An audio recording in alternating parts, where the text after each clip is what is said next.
I'm Aryeh Schwartz, along with my co-hosts, Rachel Galligan and Pat Ralph. Welcome to the WNBA Insider Show. Each week we cover different topics important to the W, using X's and O's along with key stats to bring honest and critical analysis. Continuing the conversation, something that we've been doing where we break down the games that have just happened, just played, just finished. Sometimes we hit it during the middle of a game. Real quick, we're going to run past. Rachel, I'm going to let you talk about yesterday's game, New York and Washington. I'll talk about Lynx a little bit, Lynx Mercury game, and then we'll move into today's game. Rachel, hit it. Well, Washington, they played really well. Elena Delle Donne, she completely went off, and honestly, it wasn't much of a game, if we want to be honest. Elena Delle Donne goes off. She finishes with 30 points, 12 of 16 shooting. Washington was able to beat the Liberty 95-78. Really, and honestly, from the jump, it was kind of game over. The New York tried to make a little bit of a run in the fourth quarter, kind of behind Tia Nurse. She got going a little bit. She ended up finishing the game with 10, but honestly, it really wasn't very close at all, if you want my opinion. Something that keeps me interested is the fact that Tia Nurse, when she gets minutes, as Pat has mentioned many a times over the season, she produces, and they've just been yanking her minutes, which is a head scratcher to me. I don't think we want to spend too much time on that because it was pretty much a blowout.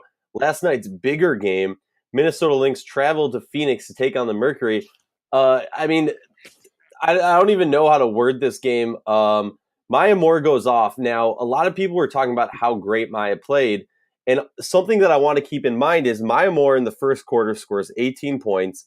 She missed multiple, and I'm thinking like 4 or 5 easy baskets. So she well could have been at 26-28 going into the second quarter. Sylvia Fowles was a pedestrian, 4 points, 4 rebounds, 2 assists. Simone Augustus and Danielle Robinson really carried the rest of the weight besides Maya. But the Phoenix Mercury, the story on that end was Diana Taurasi gets ejected for tripping over herself, and then Dewana Bonner gets PO'd and just goes off. And Bonner just carried the team. Pat, good things happen when the Mercury can get their big three to score 12 or more. Diana goes out in the second quarter, but had tallied 14 points. So the rest of the game, I'm tracking Bonner and Brittany Griner, seeing if they can get up to 12. Bonner gets in the 20s, but Griner, even with fouls, not really around and fouling out, still is unable to hit the 12-point mark and unable to get the victory. So you bring up a great point. I've mentioned that a lot, is that when they have that, it's that stat we love talking about, that when the three of them each score 12 or more, they've been playing pretty well. They tend to win. However, that theory's been getting poked in the holes a little bit lately, as Phoenix right now has come back down to earth. This is a team that's 2-5 since Sancho Little went out for the season. People don't realize, she may not fill up the box score in the stats, and she's not a player that you're going to necessarily tune in to watch, but she fills in a nice role for that team. She was playing a nice role, that she's not only a great rebounder, but she's a great defender. She's a great post defender, as Griner, as we know, likes to a lot of times jump out from the paint, go, try to block shots, and sometimes can get drawn away from the rim. Sancho Little does a great job of kind of backing her up as almost like a safety for her on defense. And they're now without her, who was a key cog in that starting lineup. And the margin of error now for this team has shrunk a bit because, when you have that trio of Bonner, Griner, and Taurasi, all who will be in Minnesota next weekend, the All-Star game, you have 3 great players there who can score and light it up. But the problem is they're so dependent upon them. And I've always thought this, I'm like, man, they're playing really well, but in the back of my head, watching them this season, I'm afraid they're going to get to a point either this during the regular season or when they get to the playoffs, and it's going to be well, who else do we turn to? Because stars will win you the title, but you need other role players to get you there. And if they don't have a bench, they don't have enough to step up. Like last night, Angel Robinson -20 and Turner -26 off the bench. You can't have that. So clearly they're not getting anything outside of their starting that trio, and nothing consistent. And I think that's going to be a problem for them, because as the season goes on, they're going to get worn down, and teams are going to start figuring this out if they haven't already. Yeah, now let's move on to today's games. Seattle Storm versus the Atlanta Dream. When the game started, they were placed 1 and 2. They still are in those respective spots. But something interesting I want Rachel to talk about real quick is the Storm are one of the top offenses in the league. The Atlanta Dream, one of the top defenses in the league. When they go at it, historically in every sport, defense wins that matchup. Rachel, talk to me about this Atlanta Dream team that's just streaking. Yeah, the Seattle Storm are averaging just under 87 points a game, and Atlanta was able to hold them to 74. And, we talk a lot about the Dream's defense and what they're able to do, and they've really been consistent with that throughout the course of this season. And we've talked about the buy-in, and they're playing with just kind of that fire. Their identity is on the defensive end of the floor. It's on the glass. And today, that was a big factor in this game. Atlanta was able to out-rebound. Seattle 41-35. That's a big-time stat. They had 13 offensive rebounds. So a big part of that game was second chance points. They were really active on the glass, being able to kind of, keep possessions alive. In a game like this, especially against the top team of Seattle, that's huge. And so that to me, I mean, defensively, what Atlanta is doing is the most impressive part. But, we've talked about offensively, there's been multiple games. Right now, Atlanta's on a streak. They've won 7 games in a row, which is incredible. Obviously, they're clicking, they're playing well. Even with Bentley being thrown into the mix here just a couple of weeks ago, she seems to have kind of fit right in with what Nikki Collin is trying to do. But offensively, we've seen many, many nights where you've got 4, 5, 6 players scoring in double figures. That wasn't the case in this game. There was only 3, but they were able to do enough defensively to slow down the Storm that really it was the ultimate difference of the game. Yeah, and from the beginning, I said this to you before we got on, Atlanta was fluid and energetic from the tip. And I say tip with the pun intended. Tiffany Hayes has just been going off. We talked about this when the All-Star announcements came out. That is the biggest, in my mind, the biggest snub of this All-Star game. She is arguably the best two-way player in this league. Atlanta led by 10 with 3 minutes left in the first quarter. And they just, first half. And they just ran away from that point. They kept them at bay. They didn't let them get close. Pat, let's talk about Connecticut and Dallas. 92-75. Connecticut pulls a big win, something I do want to put an asterisk before we get into this discussion. Okay, Dallas played 4 games in 6 days. That is telling, and especially when you have the energy, besides the game energy that goes into it, when you have a player like Liz who goes off for 53, the excitement adds, the adrenaline adds to the beat your body takes. And I think that cannot be overstated. But talk to me about this game. I believe we got a little stats from Pat. Yeah.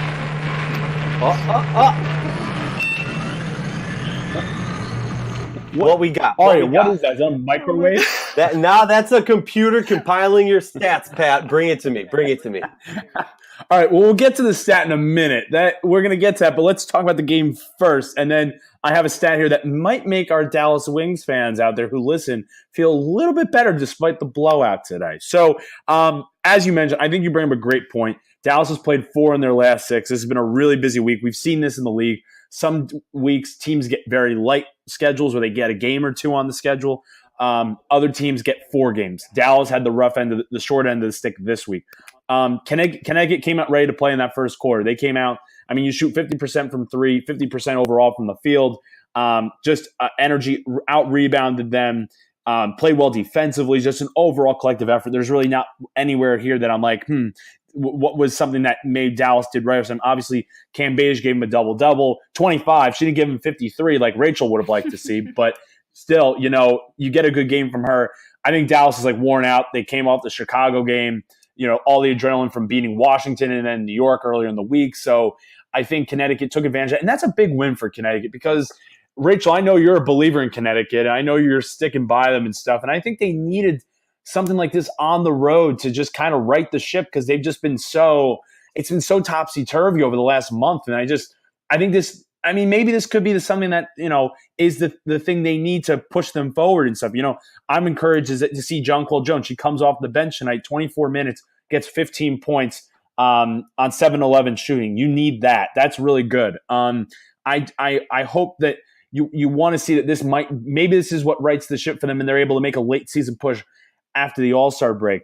So my stat here is, let me get to my stat is, so in something I'm looking at and something in the WNBA, and either of you might already kind of have an idea of what this might be, but I always try to look for what's like I've been trying to find out, like, is there a statistic out there that kind of projects out or more or less all of our previous WNBA champions have had? Like, is there something like they all do something? Like, is there a statistical category they've all finished at or within the same range that defines them?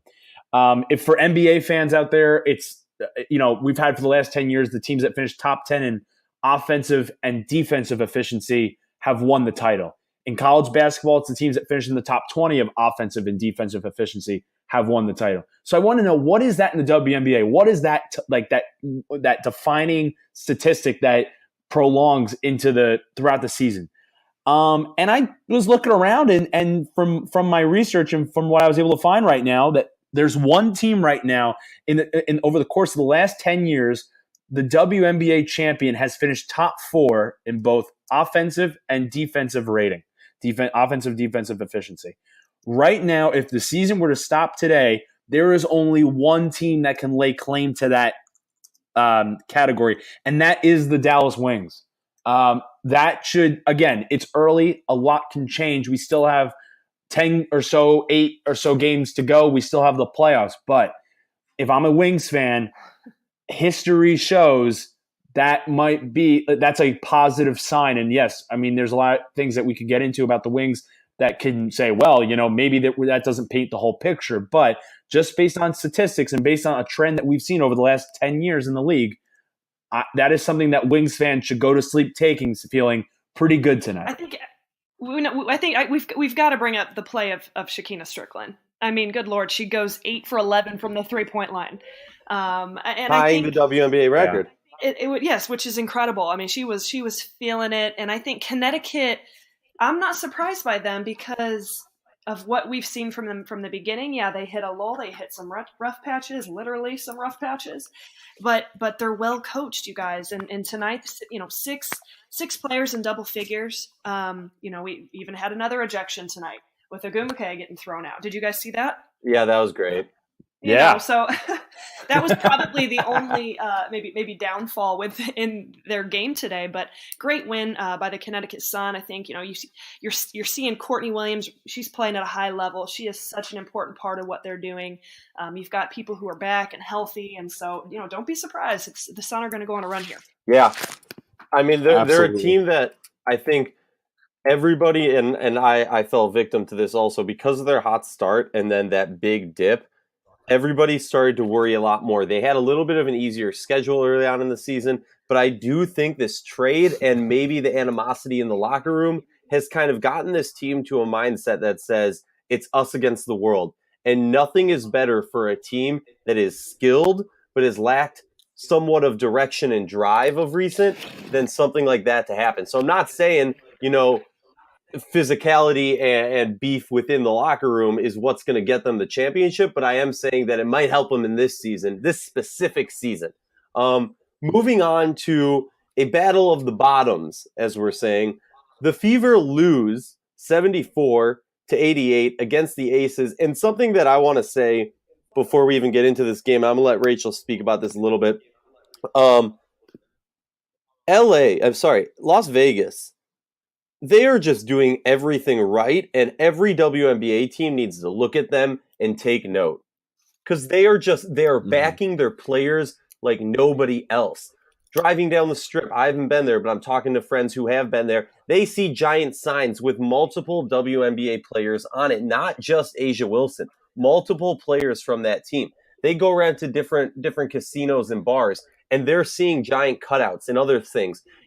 The way that the Las Vegas has taken them in and then said, we are going to hoist you on our shoulders so everybody knows you are here is just beyond commendable. Rachel, dive into the game for me real quick.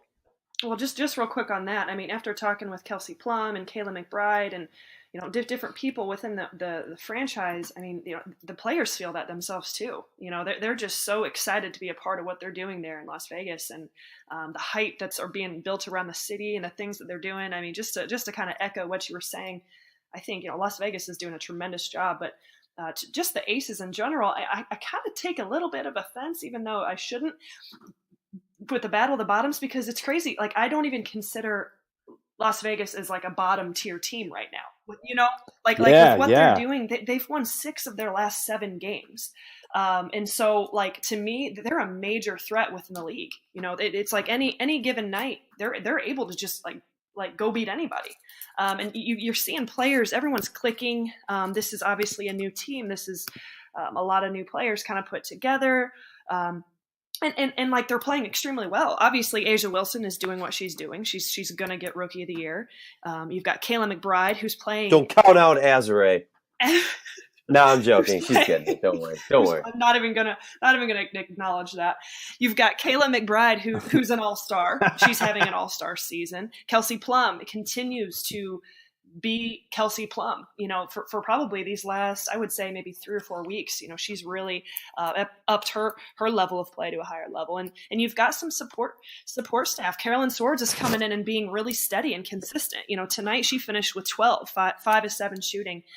So to me, I look at the Aces and it's like, to me, they're just as much of a threat as even like the Atlanta Dream are, But that's big talk, Rachel. It is big talk, and I mean it, because I just think the Atlanta Dream were probably able to kind of figure it out, maybe a little more veteran and established from an early phases of the season. The Aces still had some pieces missing, and so like their start was a lot more difficult. But now you see what they're doing, and they're going to continue to make some noise. And this was, the battle against the Fever tonight. At moments it was a little bit closer than what it actually ended up being. Las Vegas ended up winning 88-74. A'ja Wilson finished with 24. Kayla McBride finished with 16. You had Kelsey Plum and Carolyn Swords both finished with 12. So you've got a nice balance of double-figure scoring. I mean, they were dominant on the glass. They out-rebounded the Fever 34-22. If that's going to be the stat of a game, you're not going to win very many of those games. In my opinion. Yeah, and the thing is, like you mentioned, A'ja Wilson. I mean, she has become, in her rookie year, I think it's fair to say she's a top 10 player in this league. I mean, I would not be surprised if we watch you when you took for All-Star next week, and if her captain taps her to start in that game, just with how well she's played. And you mentioned Kayla McBride. I mean, she's a professional scorer.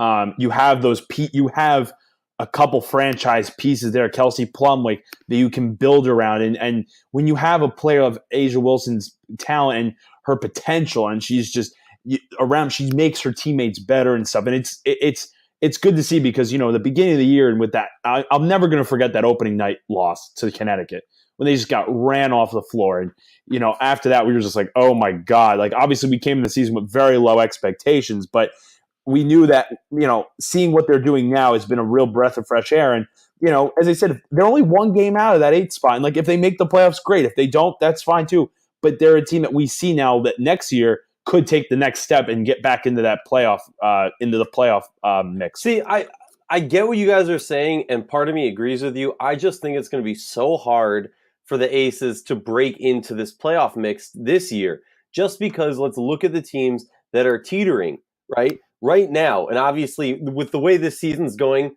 in a game, we could see Atlanta drop to like 15th seed. And I know, you know what I mean? Like, right. But right now, with Connecticut and Dallas, 2 teams that I think in our mind are a little bit more of contenders than the Mystics, and some might argue more of contenders than the Dream, are the 7 and 8 seed. So I just think that, right. And no knock to what the Aces are doing, they are blowing me out of the water. They're blowing my mind, even the criticisms that I've had. But I just think with the current layout, it's going to be so hard for the Aces to leapfrog over a team like Connecticut, who are a lot, I've been hyped on all season and could possibly be a contender for a ring. That's where I'm coming from. I just think it's so hard. And that's why I'm feeling real smart when my preseason predictions came in with Las Vegas, Chicago, New York, and the Fever, all 4 missing the playoffs. And that's where we're at now. But enough about them. We got to talk about another team that is a contender. All right. The LA Sparks took on the Chicago Sky. It was not a homecoming, but Candace Parker had a huge amount of family in the crowd playing in Chicago, her hometown, destroying the Sky 93-76. Pat, Rachel, I'll let you guys take lead on this one. It was a pretty overall event for the LA Sparks. It was a pretty nice win. What are your thoughts? Yeah, I mean, the Sparks, we've talked about this. They've been in this really bizarre, I don't even know how to describe it. They've just been so weird. I mean, I'm going to credit our guy, Christopher Lopez from the SoCal News Group, put out a really interesting tweet about an hour ago or so. He said, the Sparks have won 3 straight road games and lost 4 straight home games. How weird is that for the Sparks to be? Yeah, it's so strange, for a team that's been to the finals the last few years and has won a title. But tonight they needed a win like this. Obviously, Candace Parker, one of those just like classic Candace Parker games where she's doing a little bit of everything, scoring, rebounding, getting everyone involved in front of the hometown crowd. She plays well. 5 scores in double figures tonight. And while they're missing both NECA and Elena Beard, that's encouraging after that performance they had against Indiana on Friday. Just really encouraging what I saw tonight for LA. Hopefully maybe this is, you never know. Is this the win that maybe turns it around and rights the ship as we go into All-Star and then when we come out of it and stuff? But they needed this and against a Chicago team that is going to come out firing and stuff, is going to play hard. But again, just LA needed a win. They get the win tonight. I'm sure they're feeling a lot better flying back home and feeling a little bit better after that really just rough loss Friday night against Indiana. Rachel, go ahead. The thing about LA is obviously they have the talent. And I feel like it's been a very bizarre and strange year for them. And they're doing just enough to kind of stay within the mix. Like they're 15-10. Tied for 3rd place right now, and they probably haven't even played their best basketball yet this season. And I mean that from a consistency standpoint. I mean, when you have Nneka Ogwumike on the floor, and she's been in and out throughout the course of this entire season so far, in key moments, that is such a blow, and that alters everything you're trying to do defensively, offensively. So that's very difficult, and it's also difficult to find offensive consistency and defensive consistency as your lineup is continuously changing. Same thing with Elena Beard. Like you're missing those 2 players. Like it's a completely different team. So for them to still be able to come out and get this win, I think is huge. Chicago is a threat. They can be a very serious threat on any given night. Is one of the most talented but also most inconsistent teams in the league, in my opinion. But the LA Sparks, I think the silver lining in this, and I saw Michelle Vopel came out with a tweet about Jantel Lavender and just her play as of late. These last 2 games, she's really stepped it up. She seems like she's being a little bit more active offensively, being a little bit more active on the glass, getting herself involved more. And she was a key factor in that championship run back in 2016. And so, I think through the course of this, you're kind of getting some players maybe in a rhythm or some confidence as you're having, again, this inconsistency amongst your roster and your lineup that really might benefit LA down the road. If you guys are following what I'm trying to say. So I just feel like LA, it's been a bizarre year.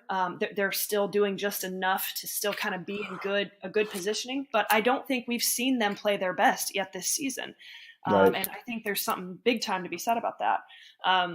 Now flipping to Chicago, it was nice. Stephanie Dolson came out. She played really well. She was kind of in a slump there probably these last maybe 2.5, 3 weeks, if you will. And these last couple of games, since we had her on the pod. Yeah, we jinxed her. And she finished with 20. So it was nice to see her. 10 for 16 from the floor. She got going a little bit. Vandersloot finishes with 15 points and 10 assists. I mean, let's talk about Vandersloot and just like her play as of lately. I mean, she's just like incredible with the ball in her hands and her ability to create. I know she's not an all-star, but in a lot of people's minds, she is, and she's extremely talented. And, this is just still a Chicago Sky team that's just, I think, is going to be the story of their season. There's going to be some really high moments, and there's going to be quite a few low ones where they're just not able to kind of put it all together. But you can see the talent is there. My last point would be the play of Cheyenne Parker. I mean, she finishes with 14 points. She's playing extremely well lately off the bench, giving them some really good minutes. But it's they're a frustrating team, especially for me being from Chicago. I've watched them. You see the talent, you see what they're capable of doing, but they can't always put it together. Something I wanted to touch on real quick, adding on to what you said, Rachel, about the Sparks. Not only has there been so much inconsistency with their lineup, how ridiculous is it that at this point we're talking about Odyssey Sims having a scoring high for the month of July at 14 points? She just disappeared this season, and she was part of that 1-2 wrecking ball punch that the Sparks had. So as she's kind of disappeared, so have kind of this, for lack of a better term, and I hate that I'm using this shitty of a pun, but the Sparks have lost their spark. The Sky, Rachel, what are your thoughts on if Courtney Vandersloot shows up to the All-Star game and does like a halftime switcheroo with Quigley? It's unfortunate that both of them can't be all-stars, because I think they both are at that level. It's just you only have so many slots, and the guard play is what it is. But I think you look at both of them, and just this year alone, as a whole, Allie's had a tremendous year. She's been offensively extremely consistent. Early on, she kind of had to bear a lot of that brunt when Vandersloot wasn't even there, as kind of the leader on that team. And so she gets the nod in my book in terms of the All-Star, but for this year. But Courtney Vandersloot is arguably one of the top 2 point guards in this league right now, and I'm sure many people would stand by me on that one. Pat, any last thoughts looking forward to the All-Star game? Well, I think let's look at this. And we alluded to the standings a little bit. We've got 7 teams separated by 2.5 games. It's a logjam from Atlanta right now that if the season stopped today, the Atlanta Dream are having a playoff bye until the semifinals and would have home court into the semifinals. You'd have right now, as I said, you just have a logjam. So a lot can change. And you alluded to that, Arya. You can have Connecticut could all of a sudden jump from 8 to 3, or you could have the Dream fall from 2 to 6, or the Lynx could get back up into the byes, and Phoenix could fall down. The Wings, who knows? There's so much left to be determined. So I think that's the big thing. And the that goes along with that is even though the All-Star break is coming here, we don't have much left of the season. I mean, it's going to be a sprint from All-Star to the end of the regular season. It's 8-10 games remaining, and you got to make your move now after All-Star. You're not going to be able to say, we got some time. No, people got to come out of All-Star and be ready to go. And then also, too, we got trade deadline tomorrow, Monday night. We're recording this Sunday. This will drop Sunday night. Some of you may be listening on Monday morning or someday during the day Monday. Keep an eye out. We got there could be some trades that go down tomorrow night, 8:00. Do we have any anybody think anybody is on the block that we think could get traded? Do we think? I don't foresee any movement going on. I think everything's pretty steady, but that's a complete shot in the dark on that one. Yeah, and then we have a couple games. We got pretty much. I think we got a bunch of games Tuesday, and then we have one game Wednesday. Rachel, what are some of your thoughts? I know you wanted to hit on some of these. What are some of your thoughts with these couple games before we head into the break in Minnesota? Well, first off, I think this break is so needed.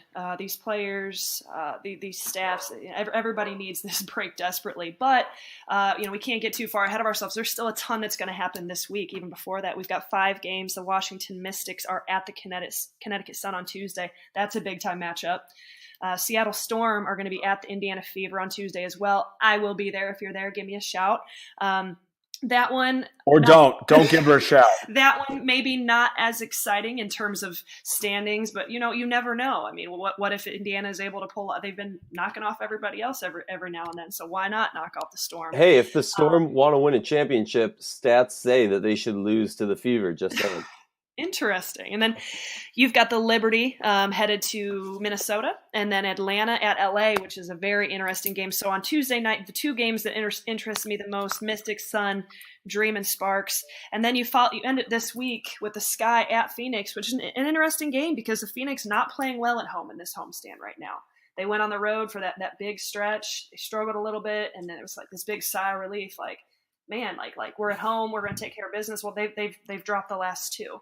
So who knows? Can they get something going, some little bit of momentum? I think they desperately need that going into the break, but still a ton of action going on here these next few days before we do actually get to the All-Star game. Speaking of the All-Star game, if you're going to be there Saturday and you're looking for something fun to do, come to the WNBA Insider post-game show and after party, an opportunity for media, fans, players, team personnel, and anybody with a passion for the WNBA to network, mingle, knock back some drinks. We'll have food menu. It will be a great time. The first 25 attendees will get a free drink ticket.